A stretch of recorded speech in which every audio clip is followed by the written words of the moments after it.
सत्य वचन की राह पर चलें हम सदा।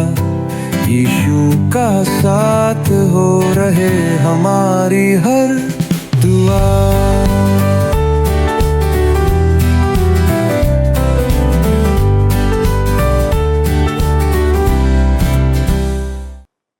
प्रिय दर्शकों, मैं क्रमबद्ध बाइबल अध्ययन कार्यक्रम सत्य वचन में आपका स्वागत करती हूँ। आज हम पवित्र शास्त्र की एक अद्भुत भविष्यवाणी में प्रवेश कर रहे हैं। आज के अध्ययन में हम देखेंगे कि यह खंड न केवल यहोशू महायाजक के वस्त्र बदलने की गूढ़ घटनाओं को दर्शाता है, बल्कि मसीह के माध्यम से परमेश्वर के अनुग्रहपूर्ण योजना का भी संकेत देता है। मित्रों, यहाँ पर हम देखते हैं कि कैसे परमेश्वर पाप से मलिन मानवता को शुद्ध करता है और उसे एक नई पहचान देता है। यह दृश्य आत्मिक शुद्धता, उद्धार और मसीहा की प्रतीक्षा की गहराई को प्रकट करता है। आइए हम इस महान संदेश में छिपे आत्मिक रहस्यों को परमेश्वर के दास के साथ सीखें।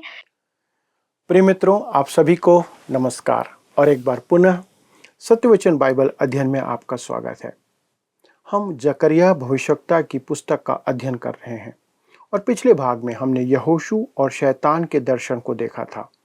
जकरिया ने दर्शन में देखा कि महायाजक यहोशू यहोवा का दूत देहधारण से पूर्व के प्रभु यीशु मसीह के समक्ष खड़ा है और वहां शैतान भी खड़ा था।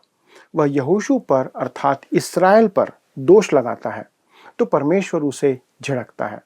मित्रों, इस्राएल को बेबीलोन की सेना ने ध्वंस कर दिया था, परंतु 70 वर्ष बाद इस्राएल स्वदेश लौटा तो उन्होंने उसका पुनः निर्माण आरंभ किया।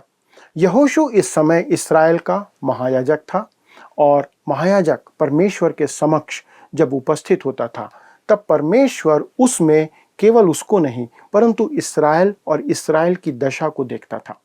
यहाँ यहोशू मैला वस्त्र पहने हुए दिखाई दे रहा है, अर्थात इस्राएल भी अशुद्ध था। वह पूरे राष्ट्र का पाप स्वयं पर धारण करता था। उसी प्रकार प्रभु यीशु मसीह जो परमेश्वर के सामने हमारा प्रतिनिधि है, हमारा ही नहीं परंतु पूरे संसार के पापों को एक महायाजक के रूप में धारण करके सभी का प्रतिनिधित्व करता है। पर आवश्यक है मित्रों कि हम उसे अपना महायाजक स्वीकार करें। जो प्रभु यीशु मसीह को अपना उद्धारकर्ता ग्रहण करते हैं, वह उनके पापों को एक महायाजक के समान क्षमा करने के लिए परमेश्वर के सामने उपस्थित रहता है। अब हम आते हैं जकरिया के 3 अध्याय के पद 4 पर, जहां लिखा है, तब दूत ने उनसे जो सामने खड़े थे कहा, इसके ये मैले वस्त्र उतारो। फिर उसने उससे कहा, देख, मैंने तेरा अधर्म दूर किया है और मैं तुझे सुंदर वस्त्र पहना देता हूं। मित्रों, इसमें कोई शक नहीं कि पुराने नियम में यह बहुत ही उत्तम चित्रण है जो पाप क्षमा को प्रकट करता है। यहोशू अपने मैले वस्त्रों के साथ धर्मी और पवित्र परमेश्वर के सामने उपस्थित नहीं हो सकता था। उसकी सारी कमजोरी और पाप प्रकट कर दिए गए थे, इसलिए वह कहता है, इसके मैले वस्त्र उतारो। ये वस्त्र शैतान को अवसर प्रदान कर रहे थे कि उस पर दोष लगाए। दोस्तों, यहाँ पर डॉक्टर यंगर का कथन कहना मैं चाहता हूँ, जो कहते हैं इस पद 4 के संदर्भ में, और उसने उन लोगों को जो उसके सामने खड़े थे उत्तर दिया कि उसके ये मैले वस्त्र उतार दो। फिर उसने उससे कहा, देख, मैंने तेरे अधर्म को दूर कर दिया है और मैं तुझे सुंदर वस्त्र पहनाऊंगा। मित्रों, यहोशू न केवल इस्राएल का प्रतिनिधित्व करता है पर वह आज हमारा भी प्रतिनिधित्व करता है। उसमें हम सभी विश्वासियों के पाप देखे जा सकते हैं। यहोशू परमेश्वर के सामने उसका याजक था, जैसा कि पुराने नियम में परमेश्वर ने याजक और महायाजक नियुक्त किए थे। परंतु आज हमारे समय में प्रत्येक विश्वासी परमेश्वर के सामने एक याजक है, पर हम में से बहुतेरे आज मैले वस्त्र धारण करके उसके सामने खड़े हुए हैं। पर मित्रों, शायद आप कहेंगे कि मैं तो मसीह यीशु की धार्मिकता के वस्त्र धारण किए हुए हूं। दोस्तों, यदि आपका उद्धार हो चुका है तो यह बात सच है, पर यही चित्र हमें इस स्थान पर प्रदर्शित किया गया है। आप समझ सकते हैं कि मैले वस्त्र हमारे पापों को प्रकट करते हैं जो उससे दूर किए जाना है और उसे स्वच्छ सुंदर वस्त्र पहनाए जाने की आवश्यकता है, जो मसीह यीशु की धार्मिकता का प्रतीक है। यह बात आपके और मेरे उद्धार को प्रकट करती है, जो इस अंश को अत्यंत बहुमूल्य बनाती है। तो आइए हम इस विषय में रोमियो को लिखे पत्र के संदर्भ को भी देखते हैं। रोमियो के पहले 3 अध्याय में मनुष्यों को परमेश्वर के सामने पापी के रूप में प्रकट किया गया है। हम सभी परमेश्वर के सामने मैले वस्त्र पहने हुए पापी दिखाए गए हैं। परमेश्वर के सामने हमारे भले काम भी मैले चिथड़ों के समान हैं, हम सब जानते हैं। हम सभी परमेश्वर के सामने उस यहोशू महायाजक के समान खड़े होते हैं। हम उस संबंध में क्या कर सकते हैं? इस विषय में रोमियो 3:21 से 24 में परमेश्वर का उत्तर हमें मिलता है। यहाँ लिखा है, परंतु अब व्यवस्था से अलग परमेश्वर की वह धार्मिकता प्रकट हुई है, जिसकी गवाही व्यवस्था और भविष्यवक्ता देते हैं, अर्थात परमेश्वर की वह धार्मिकता जो यीशु मसीह पर विश्वास करने से सब विश्वास करने वाले के लिए है, क्योंकि कुछ भेद नहीं, इसलिए कि सब ने पाप किया है और परमेश्वर की महिमा से रहित है, परंतु उसके अनुग्रह से उस छुटकारे के द्वारा जो मसीह यीशु में है सेत मेत धर्मी ठहराए जाते हैं। दोस्तों, ऐसा क्यों? क्योंकि मसीह, प्रभु यीशु मसीह हमारे लिए मारा गया। उसने अपना लहू बहाया कि हम अपने मैले चिथड़े वस्त्रों के साथ उसके पास आ सकते हैं। मित्रों, वह हमारी धार्मिकता के मैले वस्त्र स्वीकार नहीं करेगा, वह उन्हें उतार देगा और हमें मसीह की धार्मिकता के वस्त्र पहनाएगा। जब हम मसीह की धार्मिकता के वस्त्र पहनकर खड़े होते हैं तो परमेश्वर के चुने हुए पर कोई भी सृजित प्राणी, कोई भी सृजित वस्तु आपके और मेरे ऊपर आरोप नहीं लगा सकता। पौलुस रोमियो की पत्री 8वें अध्याय के 31 से 34 में यही बात समझाते हुए कहता है, अतः हम इन बातों के विषय में क्या कहें? यदि परमेश्वर हमारी ओर है तो हमारा विरोधी कौन हो सकता है? जिसने अपने निज पुत्र को भी ना रख छोड़ा, परंतु उसे हम सब के लिए दे दिया, वह उसके साथ हमें और सब कुछ क्यों ना देगा? परमेश्वर के चुने हुओं पर दोष कौन लगाएगा? परमेश्वर ही है जो उनको धर्मी ठहराने वाला है। फिर कौन है जो दंड की आज्ञा देगा? मसीह ही है जो मर गया वरन मुर्दों में से जी भी उठा और परमेश्वर के दाहिनी ओर है और हमारे लिए निवेदन भी करता है। मित्रों, हमारे पास कैसा महान उद्धार करता है। जब हम उसे उद्धारकर्ता के रूप में स्वीकार करते हैं, वह न केवल हमारे पापों को हमसे दूर करता है, हमारे मैले वस्त्रों को हमसे दूर करता है, पर वह अपनी धार्मिकता, उस धार्मिकता के वस्त्र भी हमें पहना देता है और परमेश्वर के चुने हुए के विरुद्ध कोई दोष नहीं लगा सकता। पर एक बात पर ध्यान दीजिए, क्या परमेश्वर की संतान पाप कर सकती है? जी हाँ, कर सकती है। तब परमेश्वर की एक संतान को ऐसे में क्या करना चाहिए? इस बात का उत्तर यूहन्ना देता है। 1 यूहन्ना 1 अध्याय 9वां पद लिखा है, यदि हम अपने पापों को मान लें तो वह हमारे पापों को क्षमा करने और हमें सब अधर्म से शुद्ध करने में विश्वास योग्य और धर्मी है। दोस्तों, जब आप और मैं परमेश्वर की उपस्थिति से दूर हो जाते हैं, तब हम बहुत कुछ खो देते हैं। हम अपने जीवन का आनंद खो देते हैं, अपने जीवन से हम सामर्थ्य खो देते हैं और तब अपने विश्वास को खो देने की भी एक संभावना हमारे जीवन में बन जाती है। मेरा ऐसा मानना है कि जीवन में पाप के होने के कारण बहुतेरे विश्वासी अपने उद्धार के आश्वासन को खो देते हैं। एक और बात जो हम खो देते हैं यहाँ पर, वो है परमेश्वर की सेवा के योग्य बने रहना या होना।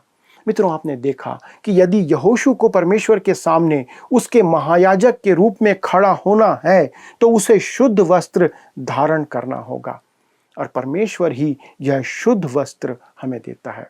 पर कैसे? अपनी दया से। परमेश्वर के मंदिर में एक दया आसन था और आज हमारे पास भी एक दया आसन है।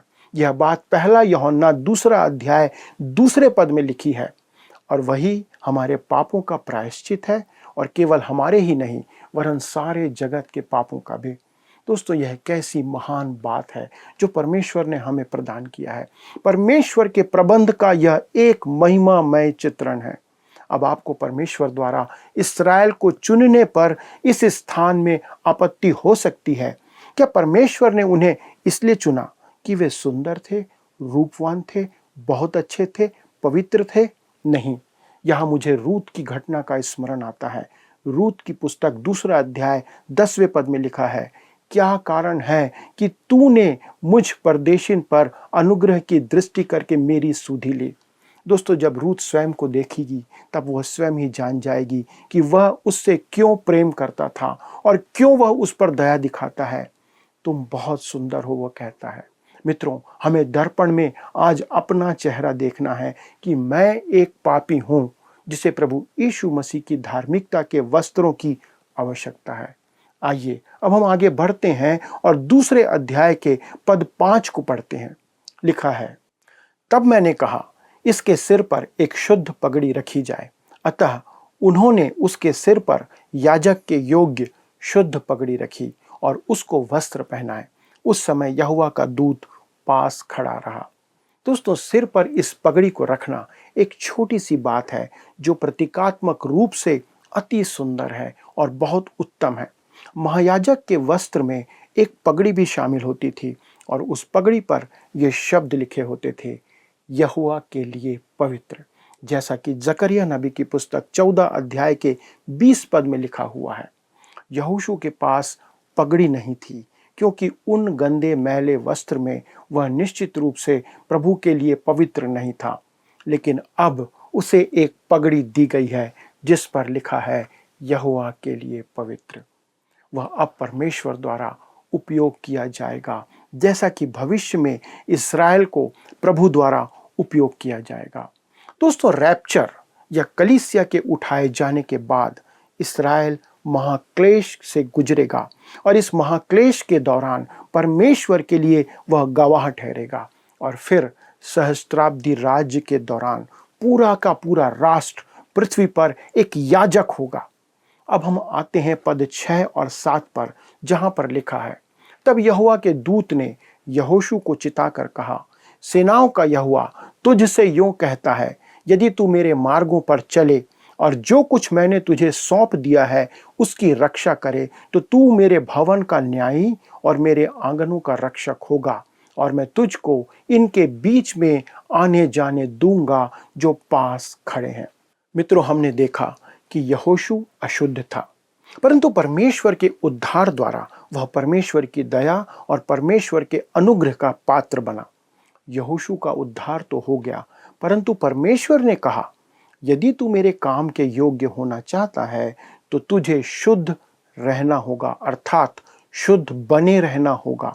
तुझे मेरे मार्गों में चलना होगा, तुझे मेरी आज्ञाओं को मानना होगा। यह बात परमेश्वर न केवल यहोशू से पर पूरे इस्राएल से कह रहा है और वह यह बात मुझसे और आपसे भी कह रहा है, जैसा कि यूहन्ना 14 अध्याय 15 पद में प्रभु यीशु मसीह ने कहा था, यदि तुम मुझसे प्रेम रखते हो तो मेरी आज्ञाओं को मानोगे। दोस्तों, कुछ विश्वासी ऐसा विचार रखते हैं कि जब उनका उद्धार अनुग्रह से हुआ है तो वे जो चाहे वो कर सकते हैं। मेरे मित्रों, यह असंगत है, यह संभव नहीं है। यदि आप अपनी इच्छा से काम करते हैं तो इसका मतलब यह है कि आप अनुग्रह से नहीं बचाए गए हैं, क्योंकि निश्चित रूप से आप उससे प्रेम करेंगे जिसने आपको बचाने के लिए अपनी जान दे दी। यदि आपने वास्तव में उसे अपना उद्धारकर्ता स्वीकार कर लिया है और वास्तव में आप उस पर भरोसा कर रहे हैं, और यदि आप उस पर भरोसा कर रहे हैं तो आप उसके आज्ञाकारी बने रहना चाहेंगे और जैसा वह चाहता है आप वैसा ही करेंगे। इसके अतिरिक्त कोई और तरीका हमारे जीवन में नहीं हो सकता। अब मित्रों, हम आते हैं अगले दर्शन पर, जिसका शीर्षक है एक शाख या एक शाख का दर्शन। आइए हम पढ़ें जकरिया 3 का पद 8। लिखा है, हे यहोशू महायाजक, तू सुन ले और तेरे भाई बंधु जो तेरे सामने खड़े हैं वे भी सुने, क्योंकि वे मनुष्य शुभ शकुन हैं। सुनो, मैं अपने दास शाख को प्रकट करूंगा। दोस्तों, कहता है सुनो, मैं अपने दास शाख को प्रकट करूंगा। दोस्तों, यह हमारे प्रभु यीशु मसीह का अति उत्तम चित्रण है। शाख धर्मशास्त्र में प्रभु यीशु मसीह की एक चिर परिचित उपमा है। यशायाह ने प्रभु यीशु के प्रथम आगमन के संबंध में यह उपमा काम में ली थी। यशायाह यीशु मसीह के प्रथम आगमन को इसी प्रकार चित्रित करता है। यशायाह 11 अध्याय का पहला पद लिखा है, तब यिशै की ठूंठ से एक डाली फूट निकलेगी और उसकी जड़ में से एक शाखा निकलकर फलवंत होगी। मित्रों, यिर्मयाह इस उपमा द्वारा पृथ्वी पर प्रभु यीशु के राजा होने की भविष्यवाणी करता है। यिर्मयाह 23:5, यहोवा की यह भी वाणी है, देख ऐसे दिन आते हैं जब मैं दाऊद के कुल में एक धर्मी अंकुर अर्थात शाख उगाऊंगा और वह राजा बनकर बुद्धि से राज्य करेगा और अपने देश में न्याय और धर्म से प्रभुता करेगा। मित्रों, लिखा है, हे यहोशू महायाजक, तू सुन ले और तेरे भाई बंधु जो तेरे सामने खड़े हैं वे भी सुने।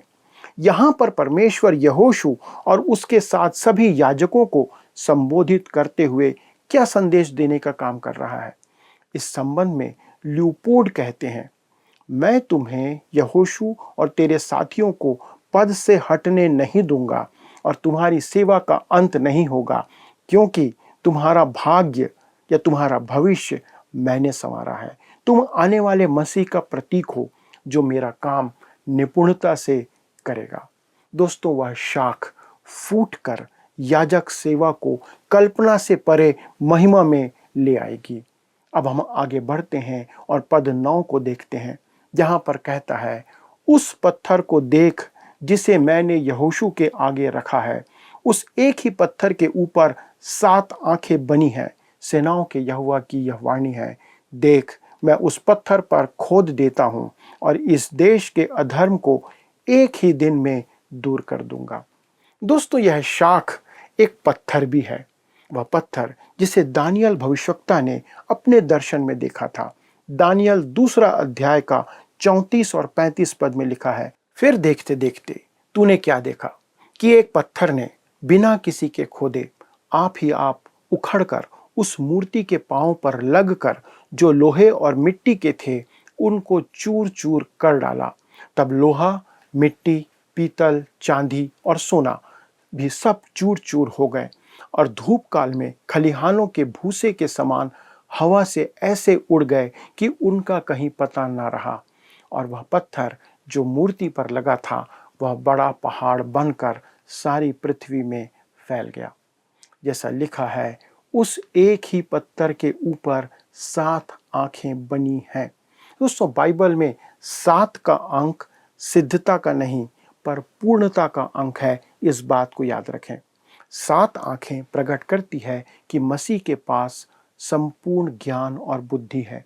नए नियम में मसीह यीशु के लिए कुलुस्सियों 2 के 3 पद में लिखा है, जिसमें बुद्धि और ज्ञान के सारे भंडार छिपे हैं, तथा पहला कुरिन्थियों 1 अध्याय के 30 में लिखा है, जो परमेश्वर की ओर से हमारे लिए ज्ञान ठहरा, अर्थात धर्म और पवित्रता और छुटकारा। और तब आगे जकरिया कहता है, इस देश के अधर्म को एक ही दिन में दूर कर दूंगा। क्या यह अब तक हमारे समय में पूरा हुआ है? दोस्तों, ऐसा नहीं हुआ है। यह अब तक पूरा नहीं हुआ है, पर यह भविष्य में पूरा होगा जब प्रभु यीशु मसीह का दूसरा आगमन इस पृथ्वी पर होगा। तब वह इस्राएल के अधर्म को एक दिन में दूर करेगा या एक दिन दूर करेगा।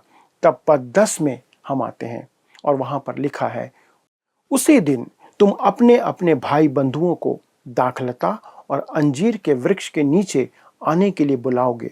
सेनाओं के यहोवा की यही वाणी है। जब वो कहता है उस दिन, तो इसका तात्पर्य प्रभु के दिन से है। और जब कहता है तुम अपने अपने भाई बंधुओं को दाखलता और अंजीर के वृक्ष के नीचे आने के लिए बुलाओगे, अर्थात वे उस दिन शांति और पूर्ण आनंद में वास करेंगे। मित्रों, यह परमेश्वर की प्रतिज्ञा है इस्राएल के लिए और उन सभी के लिए जो उसे अपना उद्धारकर्ता स्वीकार करते हैं। आज सभी मनुष्यों के लिए न केवल समय है पर अवसर भी कि हम अपने पापों को मानकर आने वाले मसीह के साथ मेल कर लें, जिससे कि हम आने वाले उस महाक्लेश से बचे रहें जो कि इस पृथ्वी पर एक दिन आने वाला है। हम नहीं जानते कब, परंतु हम इतना जानते हैं कि निश्चित यह समय आने वाला है और परमेश्वर उस ओर अग्रसर है। आइए हम प्रार्थना करें और परमेश्वर को धन्यवाद दें। हमारे स्वर्गीय पिता, प्रभु, हम धन्यवाद देते हैं कि आपका ये वचन हमें एक ढाढ़स बंधाता है, हमें आश्वासन देता है। यद्यपि आज हम संसार में अनेक परेशानियों में जीवन जी रहे हैं, विभिन्न प्रकार की दिक्कतें हमारे जीवन में हैं, समस्याएं हैं, बीमारी हैं, तकलीफें हैं, भुखमरी है, गरीबी है और ऐसे अनेक अनेक कारण हैं प्रभु जिससे हम परेशान हैं। हमारे जीवन में शैतान के प्रहार हैं, उसके दूत प्रभु विश्वासियों के जीवन में परेशानियां उत्पन्न कर रहे हैं। परंतु एक आश्वासन हमें इस वचन से मिलता है कि एक दिन जब हमारा प्रभु इस संसार में आएगा तो अपने विश्वासियों को वो उठा लेगा और जब इस पृथ्वी पर अपना राज्य स्थापित करेगा तब सारे स्थान पर, इस पूरी पृथ्वी पर शांति का वास होगा। प्रभु, हम धन्यवाद देते हैं, इस आश्वासन के लिए हम धन्यवाद देते हैं कि प्रभु आप अपने लोगों से प्रेम करते हैं और उनके लिए प्रभु आपने एक सुनहरा भविष्य बना रखा है। हमारे सभी दर्शकों के लिए यही विनती है प्रभु कि वे इस विश्वास में अपना दैनिक जीवन जीते रहें। भले ही परेशानी हो, विपत्ति हो, समस्या हो, लेकिन हमारा भरोसा कभी भी आपसे ना हटे और हम प्रभु यीशु मसीह की ओर आंख लगाए हुए आगे बढ़ते चले जाएं। धन्यवाद देते हैं पिता, इस विनती को सुनने के लिए प्रभु यीशु क्रिस्त के नाम से मांगते हैं, आमीन। प्रिय मित्रों, आज का अध्ययन मेरे लिए आशीष का कारण था। क्या आपके लिए भी आशीष का कारण रहा? यदि हाँ, तो कृपया अपने विचार हमारे साथ साझा करें। आप फ़ोन और SMS के द्वारा हमसे संपर्क कर सकते हैं। अगले प्रसारण तक परमेश्वर के अनुग्रह में बने रहें, उसकी सेवा करते रहें और उस आशा में आनंदित बने रहें। प्रभु आपको आशीष दे। प्रिय दर्शकों, आज का अध्ययन हमें स्मरण दिलाता है कि परमेश्वर दया और अनुग्रह का स्रोत है। वो हमें पुराने मलिन वस्त्रों से निकालकर शुद्धता और धार्मिकता का वस्त्र पहनाता है। और हमने यह भी देखा कि यहोशू के माध्यम से उस महायाजक की ओर इशारा करता है जो आने वाला है, अर्थात यीशु मसीह। अंत में परमेश्वर शांति और सुरक्षा का वादा करता है जब हर कोई अपनी दाखलता और अंजीर के नीचे बैठेगा। मित्रों, यह न केवल इज़राइल के लिए बल्कि हम सभी के लिए आशा का संदेश है। परमेश्वर का वचन आज भी उतना ही सामर्थी है जितना उस समय था।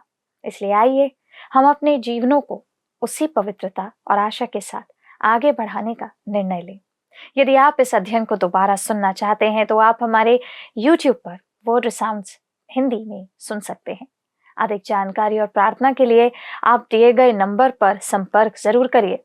हमारे परामर्शदाता आपकी सहायता करेंगे। धन्यवाद।